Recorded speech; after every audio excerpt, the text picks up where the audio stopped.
Satu rakaman video memaparkan kejadian seorang pelajar IPTA di Shah Alam, Selangor dipercayai menjadi mangsa buli tersebar di media sosial sejak petang tadi.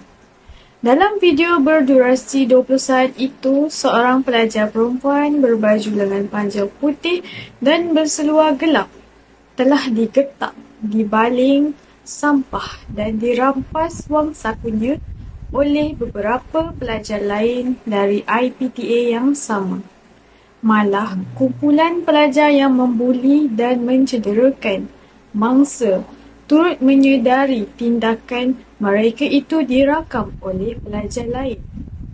Berdasarkan maklumat tersebut, kejadian berlaku sekitar jam 10.30 pagi iaitu pada waktu pelajar sedang pergi ke kelas.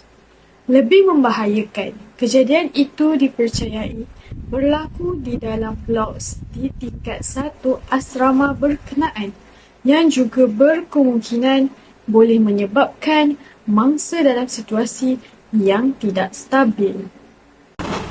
Kau dah ni ajar-ajar pelajar. Hei, apa nak lawan? Pak lagi masih ambil duit. Duit. Cik dulu.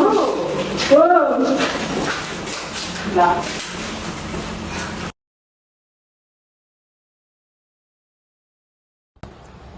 Kes buli dalam kalangan pelajar IPTA ataupun pelajar sekolah bukanlah isu yang baharu.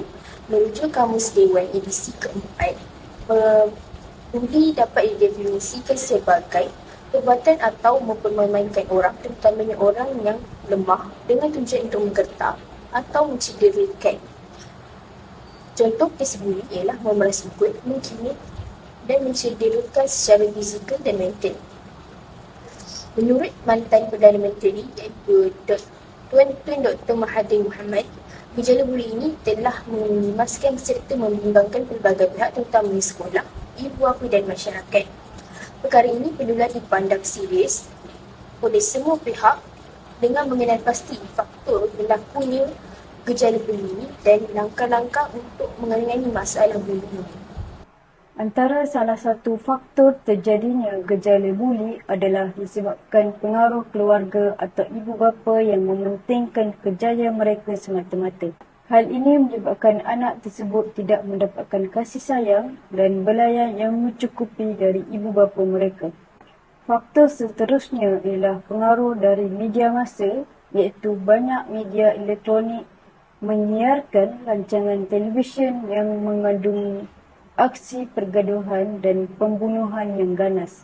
Selain itu adalah faktor pengurusan universiti yang tidak sempurna, pihak pentadbiran universiti yang lemah dan garis panduan mengenai sesuatu perlakuan yang tidak jelas serta pemantauan yang tidak dilakukan dengan sempurna.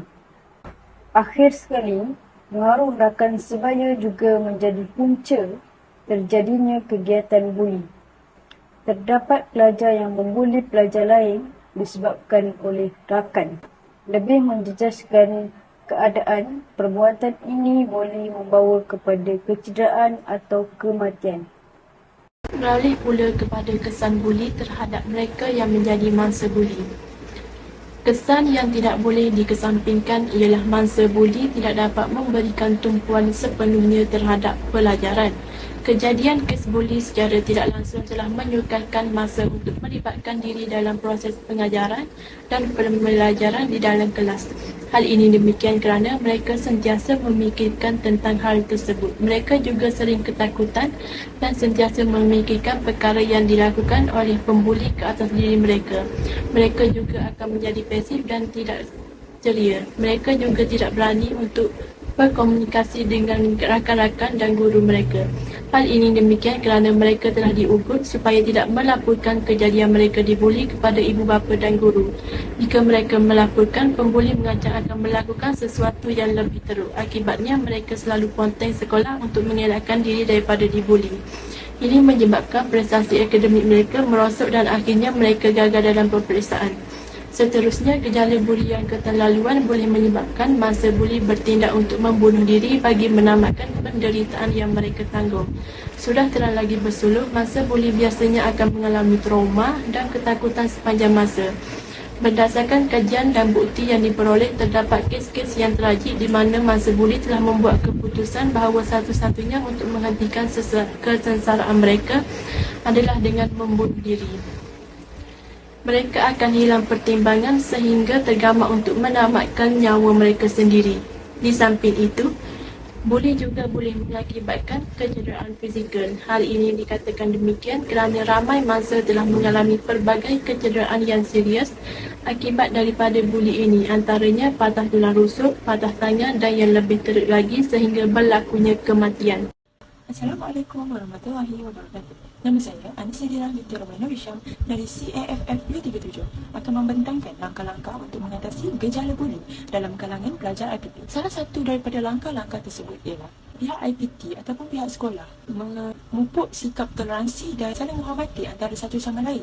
Tidak kira pelajar dan pesyarah dan pelajar. Hal ini kerana sikap tersebut dapat mendidik pelajar ataupun sesiapa yang mengamalkannya untuk lebih bersikap baik terhadap orang lain. Misalnya, pihak IPT boleh melakukan kem jati diri terhadap pelajar-pelajar di institut tersebut. Setiap pelajar yang ingin mengikuti kem tersebut dapat mendidik diri mereka untuk lebih berdisiplin, sebab biasanya di dalam kem ni kita akan bantu antara satu sama lain dan dari situ wujudnya sehormat antara satu sama lain. Dengan itu, pelajar akan lebih berdisiplin dan mengurangkan kes gejala buli dalam kalangan pelajar IPT. Baik, kita teruskan kepada langkah yang kedua, iaitu pihak IPT juga dapat memberikan tindakan undang-undang yang lebih berkesan kepada pelajar yang terlibat dengan pembulian.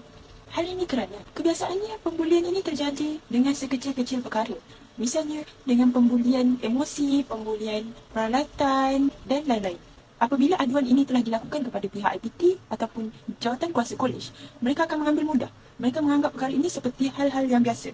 Oleh disebabkan itu, pembulian akan menjadi lebih ketarik sehingga melibatkan kecederaan pada pelajar tersebut. Antara contoh yang boleh dilakukan oleh pihak IPT ataupun pihak JPK sekiranya mendapat aduan pembulian terjadi, mereka perlu melaporkan perkara ini kepada polis ataupun pihak yang lebih berkuasa lah. Dengan cara ini, pelajar akan gentar untuk terus melakukan pembulian. Kenapa saya cakap begitu? Pelajar tahu sekiranya nama mereka diambil oleh polis ataupun buat sebarang urusan dengan polis, misalnya direman, ditahan di penjara, mereka akan lebih buruk untuk masa depan nanti. Contohnya, untuk mereka meneruskan kehidupan dengan mencari pekerjaan, nama mereka akan sukar diterima, terutama dalam pekerjaan-pekerjaan yang sektor awam. Kemudian, selain daripada melaporkan kepada pihak polis, pihak IPT ataupun pihak JPK juga boleh melakukan tindakan memberikan hukuman di halayak ramai. Hal ini bertujuan bukan untuk memalukan, namun untuk memberi pengajaran kepada siapa yang melihat. Sekiranya mereka yang melihat di situ terlibat juga dengan perkara buli, mereka akan menerima nasib yang sama. Oleh disebabkan itu, pembulian dapat dihentikan dengan langkah-langkah yang lebih tegas dan efektif. Sekian daripada saya. Assalamualaikum warahmatullahi wabarakatuh. Natijahnya, semua pihak perlu memainkan peranan dalam mengatasi masalah ini. Jika diteliti secara telus, punca-punca berlakunya buli adalah kerana sikap manusia itu sendiri yang kurang pegangan agama dan kasih sayang daripada ibu bapa. Selain itu, pengaruh rakan sebaya juga merupakan punca isu ini sukar untuk diselesaikan. Pengaruh media masa serta amalan polisi sekolah yang longgar juga menjadi punca kenapa isu ini semakin berluasa. Masalah ini perlu dibasmi kerana buli akan memberi kesan buruk dan mendalam terutamanya kepada individu yang terlibat dengan buli. Antara kesannya ialah hilang keyakinan diri, tekanan perasaan serta kecederaan jangka panjang dan juga jangka pendek. Dengan itu, bagi pembuli, pula ialah memupuk sikap gangsterisme dalam diri pembuli itu sendiri. Jadi, semua pihak perlu memainkan peranan yang penting dalam misi untuk membantras gejala-gejala seperti ini.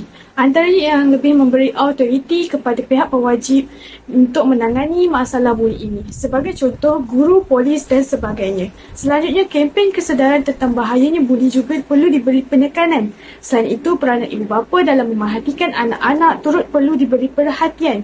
Jika semua perkara ini dititik beratkan, nescaya masalah buli ini dapat diatasi di Malaysia dan negara dan dapat membentuk satu masyarakat yang berkarisma dan berdisiplin.